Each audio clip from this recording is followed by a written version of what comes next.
paperwork, holds a fighter from doing his job, especially at the level Roy's at. He's at a very high level, and I wish him the best, and hopefully he can get this taken care of, and we see him in the octagon soon. But as far as details, I do not know them. Is that something you're warned about, though? Like when you're signing a contract, maybe not with the UFC, but if you're fighting in other promotions, do you have your manager? Your manager pretty much takes care of all of that for you. Am I correct, or do you guys are you pretty much involved in that the entire process? Roy's a very smart guy, so. Like I said, I don't know the details, but when it comes to contracting stuff like that and the fight game, Roy's one of the smartest in the business. So, I'm not sure what he did doing that contract. I've never really had these issues. I fought in the Ring of Fire here in Denver, which is our biggest show, and then I had one fight outside that in Washington, D.C., and for me it was just just one fight deal, so I didn't have to worry about this bogus stuff going on with Roy Jones' contract. And then I was on the Ultimate Fighter, and the UFC contract. I fight in the UFC for free. I love being in the UFC, and I'm going to retire a UFC fighter. So for me, I really don't have a lot of experience with all these contracts, stuff like that, and that's why I got the best manager in the business, and Lex McMahon, and he's a former lawyer, and he goes over all this stuff for me. Changing gears here, it says here that you trained Greg Jackson. What's your relationship with Greg? Are you still training with the Jackson guys? So this is the deal with that. So Jackson's kind of a sister gym to us. So there's 3 gyms. There's the main gym in Grudge in Denver, Grudge Training Center with Trevor Whitman, our head coach. It's Trevor Whitman and Amal Easton, our jiu-jitsu coach. And out of Grudge is Nate Marquardt, Shane Carwin, Rashad Evans, myself, Evan Marshall. Those are the core guys. And then we'll go down to Jackson's, or he'll come up to us to help, depending on what we need, or if Keith or Cowboy or any of those guys are getting ready. And then also, same deal up in Montreal with Faraz at TriStar and George St. Pierre. George would come to ours. So it's kind of one big family, but at the same time, we're all based at a Grudge Training Center here in Denver.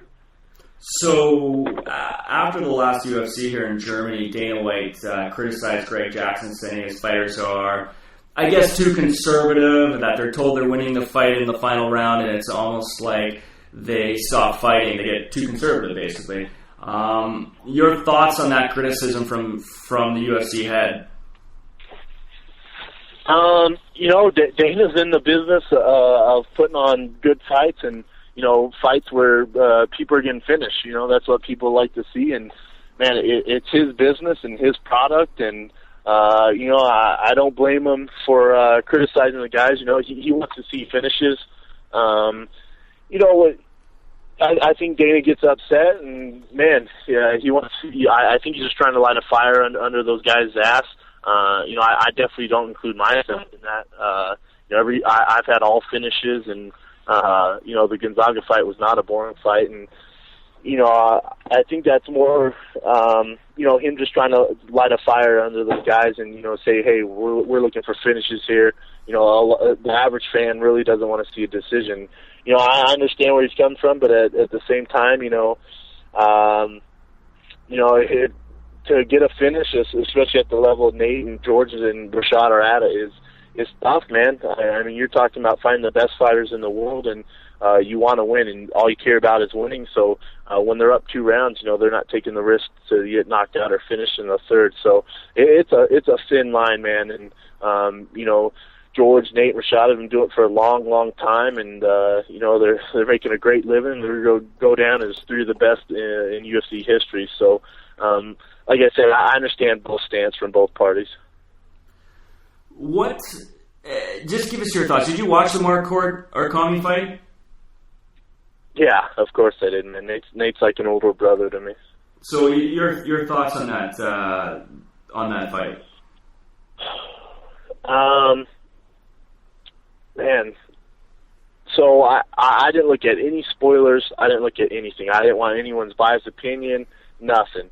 I watched the fight last night. I had Nate winning 2 of the 3 rounds. I had Nate winning 29-28 in a decision. Obviously, no matter what I say, I'm a little biased. Right. I've known Nate for years. Like I said, he's an older brother. Stepping away from that, go by the stats, man. Nate wins that in a decision. Look at takedowns. The only thing that those judges can score Okami on, I can think of, and this is why Okami won the fight, and I can definitely see why they did give him the fight if this is what they're scoring off of, and that's ring generalship. Obviously, he was he was controlling the ring, the octagon. Sorry, right. And he was the aggressor. Based off those 2 things, yeah, you give it to Okami. You looked at takedowns.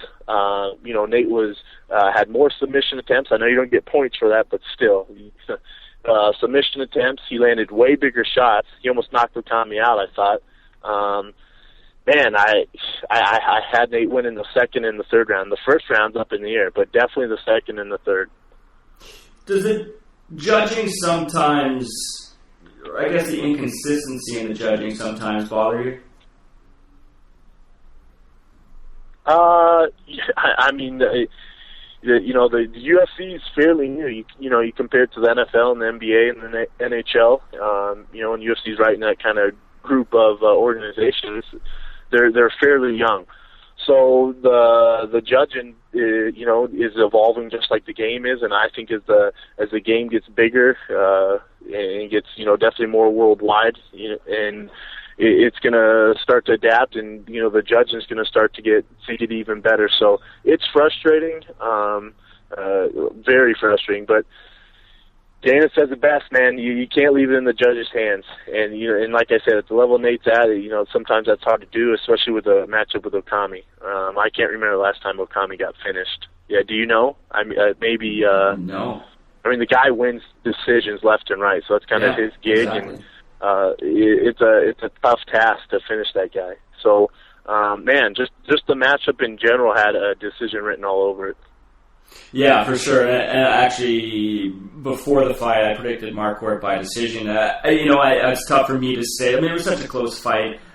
Me personally, I had Okami winning narrowly, but I can see your side of the argument as well. I mean, it was such a close fight, and like you said, sometimes when you allow the judges to, make that decision for you, it doesn't always go in your favor. Switching gears here again, last question before we let you go here, Brendan, and we want to thank you for joining us here on MMASucka.com.